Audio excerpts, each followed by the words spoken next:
Bonjour, le titre de cette vidéo est le suivant, la récession économique. Nous allons examiner ici les causes de la récession économique.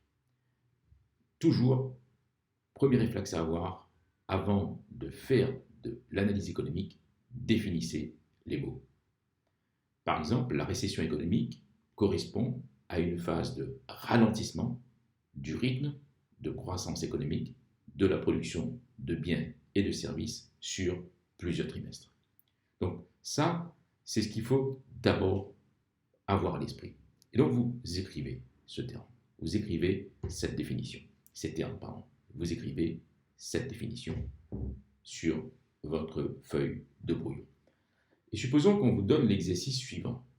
On vous dit, voilà, vous n'avez pas forcément vu le cours, vous ne vous souvenez pas du cours, et puis on vous dit, au fond, notez les idées que vous avez sur les causes de la récession économique.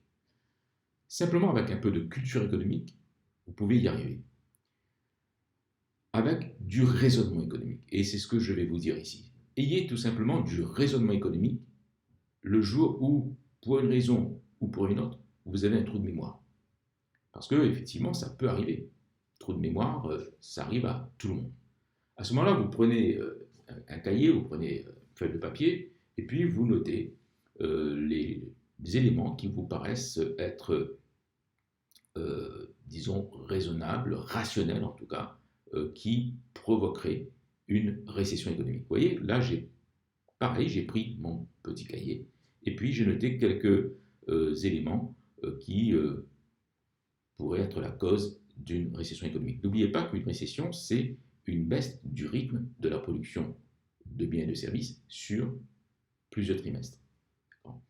Ce n'est pas nécessairement d'avoir un produit intérieur brut négatif, bien évidemment. Ça peut arriver si on est autour de moins 0,1%, si déjà la croissance était à 1,5%, et si vous baissez à 0,5 ou même moins 0,5, on peut dire que c'est une récession, bien sûr.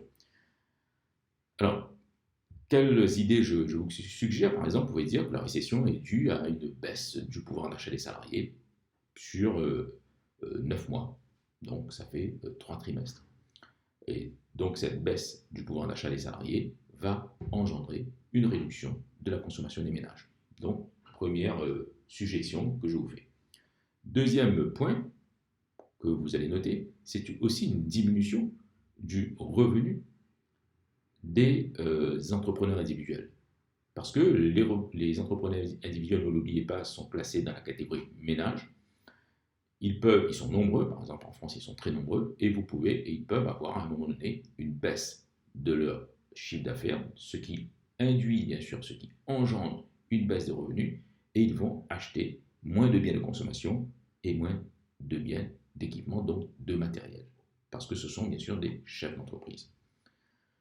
Troisième cause de la récession, c'est tout simplement un accroissement du chômage. Lorsque le chômage s'accroît de façon significative durant plusieurs trimestres, le montant des salaires versés, de la masse salariale versée au niveau global, se réduit, et cela va impacter négativement la consommation des ménages.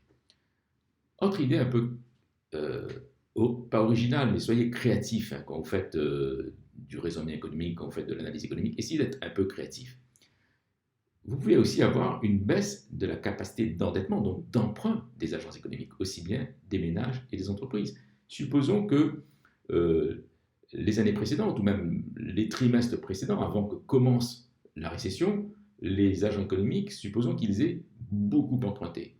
Alors évidemment, pendant un certain temps, il y aura une baisse, une réduction de la capacité d'emprunt, donc de la capacité d'endettement des ménages et des entreprises, ce qui va se répercuter sur les achats de biens de consommation des ménages ou d'équipements et sur l'acquisition de biens d'investissement pour les entreprises. Vous voyez qu'avec un tout petit peu de créativité, on arrive à trouver des idées qui parfois ne sont pas dans les manuels, mais que vous pouvez trouver par vous-même.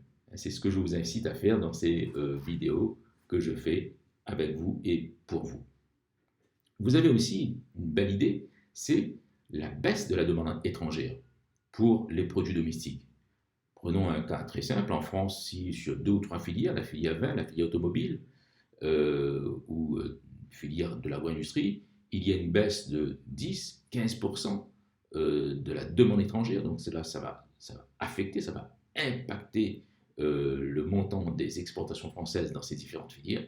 Il y aura donc une réduction de la demande étrangère et cela va jouer sur le niveau de croissance économique. Bien sûr, hein, je parle d'une réduction de la demande étrangère qui soit significative et qui affecte plusieurs filières de l'économie en même temps.